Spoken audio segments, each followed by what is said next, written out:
Tu veux payer moins d'impôts, moins de charges, te verser un vrai revenu, mais tu ne sais plus à qui faire confiance.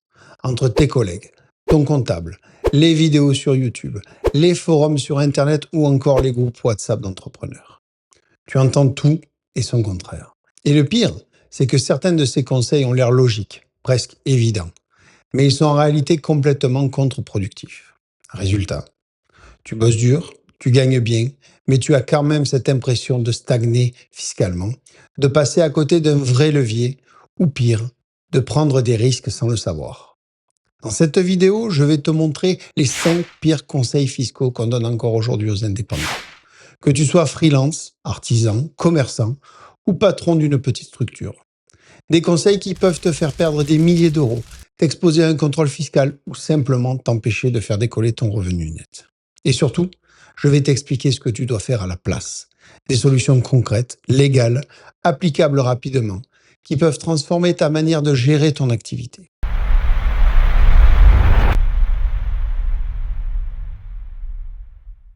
Alors celui-là, je l'ai entendu des dizaines de fois.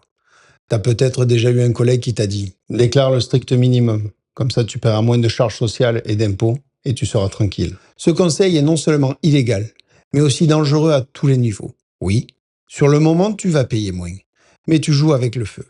D'abord, le fisc n'aime pas les incohérences. Une sous-déclaration répétée peut déclencher un contrôle. Et crois-moi, si tu es rattrapé, tu paieras bien plus que ce que tu croyais économiser. Intérêt de retard, amende, redressement sur plusieurs années. Et ce qu'on te dit rarement, c'est qu'un contrôle fiscal peut déclencher une réaction en chaîne. Les URSSAF, l'inspection du travail ou même la CAF peuvent à leur tour ouvrir une enquête, surtout si des incohérences apparaissent entre les déclarations. Ensuite, tu fragilises ta protection sociale. Moins tu déclares, moins tu cotises. Et qui dit moins de cotisation dit petite retraite, peu d'indemnités journalières en cas d'arrêt maladie, pas de sécurité. Enfin, tu te tires une balle dans le pied pour ta crédibilité financière. Tu veux emprunter, investir, acheter un bien que ce soit en professionnel ou personnel. La banque va regarder ton revenu déclaré. Et si tu fais semblant de ne rien gagner, tu seras traité comme quelqu'un qui ne gagne rien. Et tu ne vaudras rien aux yeux de la banque. Ce qu'il faut faire à la place, apprendre à optimiser ta fiscalité en toute légalité. Optimiser, ça veut dire structurer intelligemment tes dépenses, ton statut, ton mode de rémunération et surtout, ne pas tricher.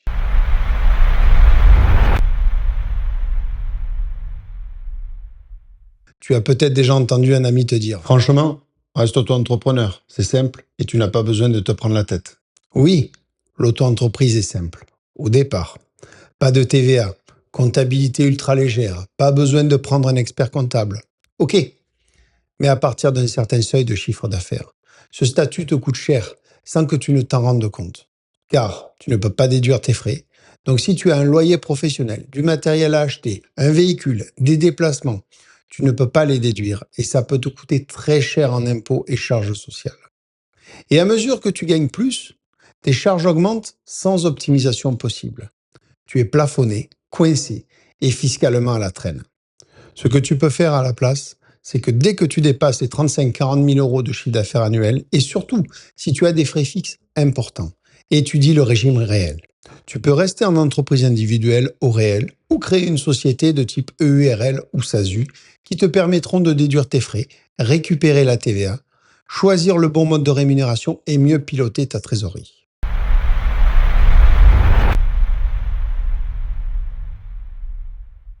Le comptable gère tout. Pas besoin de t'en occuper. Et oui, parfois on entend cette petite phrase qui paraît rassurante. T'inquiète, ton comptable s'occupe de tout. Toi, concentre-toi sur ton business. Ce conseil est le plus rassurant et le plus piégeant. Ton comptable est un partenaire. Oui, il gère la technique, les bilans, les déclarations, la TVA, etc. Mais il n'est pas ton stratège fiscal. Dans 90% des cas, ton comptable ne te propose pas d'optimisation sur mesure et c'est pour ça que j'ai créé cette chaîne. Il applique un cadre standard et gère les obligations. C'est à toi de venir avec des objectifs clairs et des questions précises. Tu veux te verser plus, réduire tes cotisations, mettre en place une holding. Il faut que toi, en tant que dirigeant, tu comprennes les leviers possibles et que tu sois proactif. Ce que tu peux faire à la place, c'est monter en compétence sur les bases de la fiscalité et de la comptabilité, comme savoir lire un bilan et un compte de résultat. Tu n'as pas besoin d'être un expert. mais tu dois savoir poser les bonnes questions et piloter ta stratégie. Un exemple tout bête. Connais-tu ton point mort? C'est-à-dire le chiffre d'affaires à réaliser pour couvrir l'ensemble de tes charges. Forme-toi, monte en compétences. C'est ce qui fait la différence entre un entrepreneur rentable et un entrepreneur qui subit.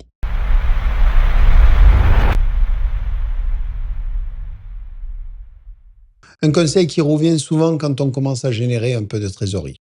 Garde tout sur la boîte, ne te verse rien, c'est mieux pour investir. Ça peut paraître intelligent.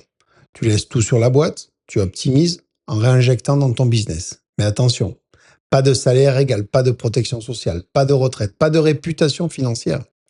Et surtout, tu risques de vivre sur ta trésorerie comme si c'était ton compte personnel. Tu retires un peu, puis un peu plus, sans stratégie, et tu perds le contrôle. Ce que tu peux faire, c'est te verser un revenu stable, calculé, prévisible, et mettre en place une stratégie de répartition. Une partie pour toi, une pour l'entreprise et une pour les investissements. L'équilibre est la vraie optimisation.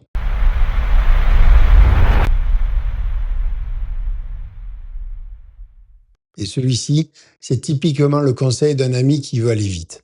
Ne t'embête pas à faire deux comptes. Mélange tout, ça va plus vite et c'est plus simple. Non, ce n'est pas plus simple. C'est le meilleur moyen de te faire attraper par un contrôle fiscal. Quand tu payes tout avec un seul compte, comme les achats au supermarché, ton loyer professionnel, ton crédit de maison, ton carburant, c'est juste bon pour être totalement perdu et tu te mets en danger. Tu perds la lisibilité de ta trésorerie, tu ne sais plus ce qui est rentable, tu passes à côté d'opportunités d'optimisation car tout est mélangé. Ce que tu peux faire à la place, c'est créer un vrai système de gestion professionnelle. Un compte professionnel clair, une gestion séparée entre le professionnel et le personnel. Des outils de suivi simples mais efficaces. Et surtout, adopter une vraie posture de chef d'entreprise, même si tu es solo. Conclusion, tu viens de voir les 5 pires conseils fiscaux qu'on donne encore à des milliers d'indépendants. Et pourtant, ils sont tellement répandus qu'on les croit logiques, voire malins. Mais tu l'as vu, ces conseils peuvent te faire perdre de l'argent, du temps et surtout t'exposer à des risques inutiles. Mais la bonne nouvelle, c'est que tu peux reprendre le contrôle, sans devenir fiscaliste, sans t'embrouiller avec du jargon compliqué. Juste en comprenant les bons leviers et en mettant en place une stratégie claire. Et justement, si tu veux continuer à progresser sur le sujet, je te recommande vivement de regarder la vidéo précédente où je t'explique comment utiliser intelligemment le compte courant d'associé pour optimiser ta trésorerie et ta fiscalité. C'est un outil souvent mal compris, mais ultra puissant quand il est bien utilisé. Merci pour ton attention. Je te souhaite de belles optimisations et je te dis à très vite.